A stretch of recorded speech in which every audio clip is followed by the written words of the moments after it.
welcome into the show, obviously, San Jose Sharks defenseman Mario Ferraro.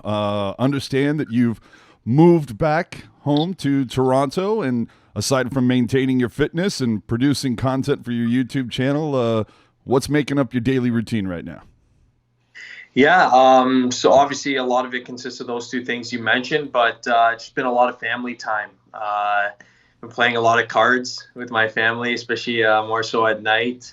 Been enjoying the various variety of foods that I've been having here at home, with the privilege of having my mom here cooking up some good meals. Board games, been playing Catan. Catan's a huge game that me and my sisters love quite a bit, so we play that a lot. But yeah, it's just been a lot of family bonding, and it's been going well.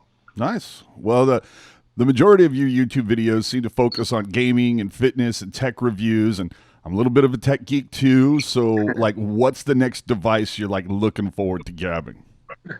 Well, I just picked up one that I was making a video today on. I just got a new iPhone. I got the 11 Pro, so that's been a blast to open up and start using, because I was with an iPhone 8 Plus before. So I'm really pumped up about that. But as far as tech right now, I don't think I'm getting any new tech anytime soon. As far as right now goes, just because obviously we're at home and I would have to order stuff online. But when I move back to San Jose, I might be getting a new computer, which I look forward to, but we'll see. I'm not quite sure yet, but no, it's the iPhone 11 Pro is what I'm loving right now. Is that camera like as jacked up as it seems to be? Oh, it's amazing. Yeah, it's real good. It's a real good for a phone, especially. It's got obviously 3 lenses, but the wide angle lens, the wide camera lens is amazing. Pretty sick. All right, I want to see some, like, your next videos. I want to see some of those wide angle shots, man. It's gonna be cool. Nice, thanks. Well, with the YouTube channel, do you plan on doing another Q&A for Sharks fans? I do. I know I said I was going to do more of those, but we got a little caught up in the season with time and stuff like that. It's tough, and right now I'm just kind of waiting. But I feel like it's more exciting anyways when I wait a little bit longer and then and try to put one out there. But I do want to put another video like that out there for the fans for sure. Sweet. Well, I mean, speaking about the Sharks, when you were drafted by the Sharks, there was a lot of chatter, at least, on the fans' perspective, just this guy's got boundless energy and hustle. Even your YouTube videos are like quick cuts, man. Like, where does this energy and drive just come from? That's just me. It's just my personality. That's how I've been my whole life. I try to be as positive as I can all the time. I hope that I can share that positive mindset in not only the locker room, but outside the room and outside the rink as well, and kind of help it feed off of other people as well. I know, especially with the content that I've been putting out lately, and a lot of people have been noticing the videos, and they've added a little bit of energy and humor to them. It's just to kind of enlighten the times right now. I know people may be feeling a little bit down, but hopefully it brightens up their day a little bit, and that's the goal. But yeah, it's just always been my kind of personality. Awesome. Now, we had a couple of the guys from the group want me to throw some questions at you, and one of which was, what part of your game, like, have the coaches worked with you most throughout, even though it was a truncated season, and what was that hardest adjustment from college to the pro game? Mm-hmm.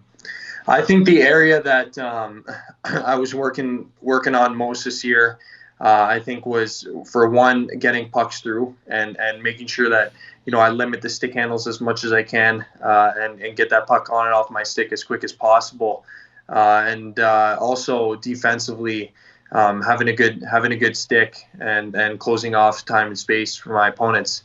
That was just something that I've always been working on, trying to improve on since I came to a development camp, and it carried on this season. And you obviously get tested a lot more when you're playing against those guys, and they helped me a lot with that for sure. And then your second question was, sorry, can you repeat the second? Not a problem. Just the adjustment from college to the pro game. Mm-hmm. Yeah, the adjustment. I'd say the biggest thing is bringing it every night and being prepared. These guys can play. They're skilled. They're great skaters, and everybody in the league is a good hockey player, and every team is great. So you have to be ready to go every night and be really mentally prepared. That's a big one that, especially moving from, you're going from a 30 to 40 game season all the way to an 82 game season. You have to be very consistent with your not only your work ethic, of course, that's a given, that's a standard, but just mentally prepared. Well, did you consider going the juniors route, or did you know you wanted to go to college? No, actually, I was drafted by the Barrie Colts in the OHL, and right when I was drafting that, I really wanted to go to the OHL. I thought that was a goal of mine. I didn't end up making the team the first year, and I played a year of junior hockey. And from that point, I thought that the best route for me, I kind of changed my mind. I thought college was better for me in order to develop and get bigger and stronger. I was growing at a slower pace at that time, and so I just felt like college was the better route for me. Well, what can you tell us about former and potential future teammate John Leonard? You going to be rooming with him again if possible? What's up with that? That's the plan. If he'll want to take me in, for sure. That's the plan. We roomed together in college, and we had a blast. I was with him and two other guys on our team. We had a great time. He's a great roommate. He's a good kid off the ice, a great friend of mine, and I'm super stoked to have him in Sharks organization. It's unbelievable. He's earned everything he's gotten up to this point, and like I said, not only is he a great hockey player, but he's a great person off the ice, and that's what makes me so excited as well to have him in San Jose next year. That should be a blast. So last December, 6-1 blowout against the Flyers, top shelf bar down for your first NHL goal. I mean, how did that feel, and where is that puck now?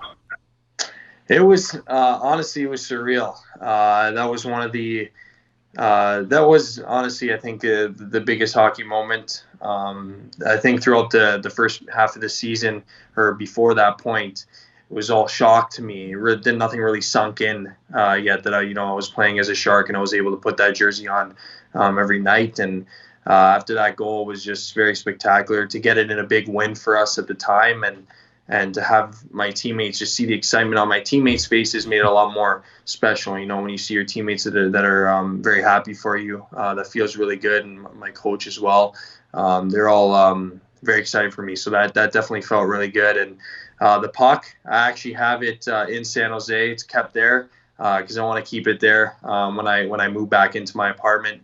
I want to have it in my room and stuff. Take a look at it. Just remind myself how thankful I should be to be a Shark and have that experience in the back of my mind.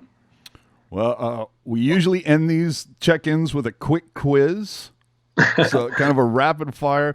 What Shark do you spend the most time hanging out with outside the rink? Jumbo. I've been to his house a few times for dinner, so I'm going to go with him. But I'll give a second mention. Gregory and Gambrell, the two other guys, but I think Jumbo's the most. What Street Fighter 2 character would you be, and why? Oh, Street Fighter 2. Not much of a Street Fighter kind of guy. I don't really know many of the characters. Aren't there Marvel people? Can't you consider Marvel in there as well? Sure, absolutely. Okay, I'll be Iron Man. Iron Man's sweet. There you go. Longest amount of time you've spent geeking out at the Genius Bar at an Apple Store? Oh, wow. At the Apple Store, the longest amount of time, I think an hour and a half. Oh, that's it? Yeah, I'll go. No, I can't stay in there too long because then I get. If I stay in there, I end up buying something, so you gotta control yourself. So I go in there and chill for an hour and a half. We'll look at a few things, and then I'll maybe go back the next day and look at it again. So I split it up. So if you're the biggest tech guy on the Sharks, who do you think is the least techie? Oh, I've been asked this before, and I think I've always said Vlasic just because he has a Samsung and not an iPhone. So I'll just say that he's the only guy with the Samsung. Not that I used to use Samsung. I love Samsung phones; they're great. But he's the only guy without an iPhone. So I'm going to go with him or Jumbo. One of the two. One of the two are the least tech savvy people. Yeah, Jumbo, you can kind of get that vibe. Yeah. Well, And finally, everybody wants to know, and you don't have to answer if you don't want to, but is the Super Mario theme song your personal goal song? I'm not going to answer that. No You'll problem. have to find out. Just hope I score again, and then maybe it'll go on. So, yeah. Absolutely. Well, I want to thank you so much for doing this quick hit with us. You can find Mario on Twitter at mferraro77 and, of course, on YouTube as Youngest of Plugs. Go check him out. And thank you for joining us, man. Thanks for having me. I appreciate it.